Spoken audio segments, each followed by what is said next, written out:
that you have the scriptures, and that you will have a pencil or a pen, or and a piece of paper. Okay?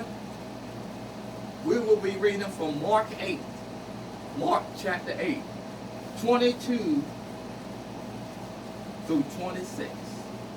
Mark 8, 22 through 26. And we will have our trusty reader, Sister Buell, to read for us, if she would please.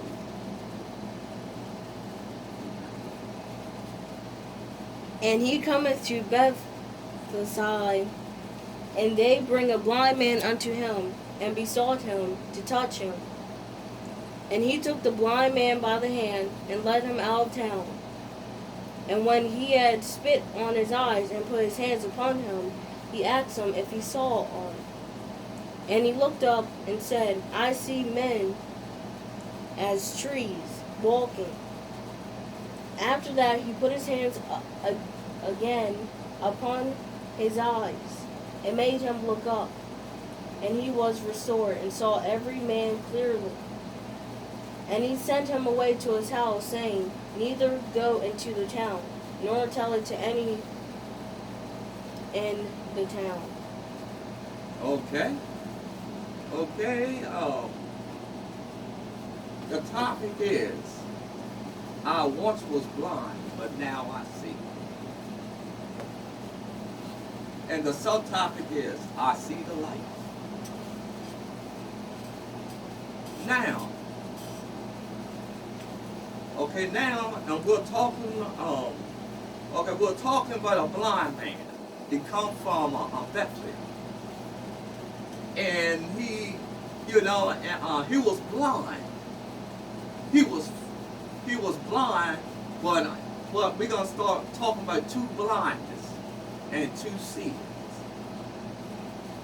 Okay, the man was blind. He was in a situation that that all during his life people had to lead him around. They had to feed him. They even had to lead him to where he fall asleep at. Some people would get down and start crying. But you know what this man said? I believe what this man said. This man said, this is not my destiny. This is not my destiny. I'm going to get up and do something. Even if I have to crawl. I heard that Jesus was in town. And I know that Jesus can make me see. This man did not let his situation get him down. It's just like some of us in our life. We dictate the end even before we see all the answers. But this man says, I know that Jesus is in town. I'm going to get up. I'm going to do something. I'm not going to let my circumstances dictate my future. So what did the man do? The man got up and started to move. As we was reading, the man had success. He found Jesus. But he still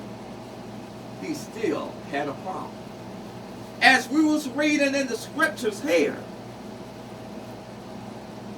in verse 22,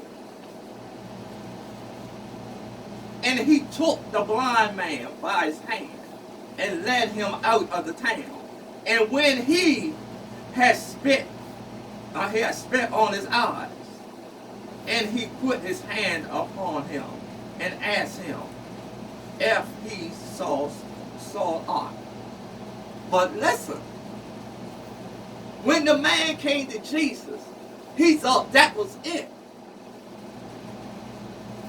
But do you know what is hurting us in these days? Do you know that's and what's hurting us? It is doubt. Jesus had to lead the man by the hand out of the city from all of that doubt. From all of that doubt. The great master, look, the great master of the universe, the Son of God, can't work in doubt. He left the city.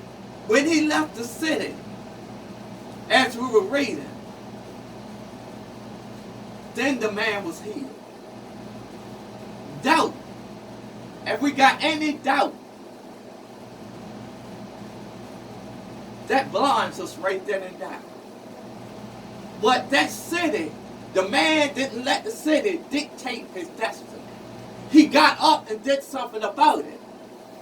He was blind physically, but spiritually he could see.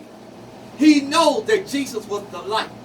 He knew that Jesus was the only way. He knew that Jesus is the only one can heal him. So he got up and did something about it. How about you? How about me? When we get these situations in our life, and it seems like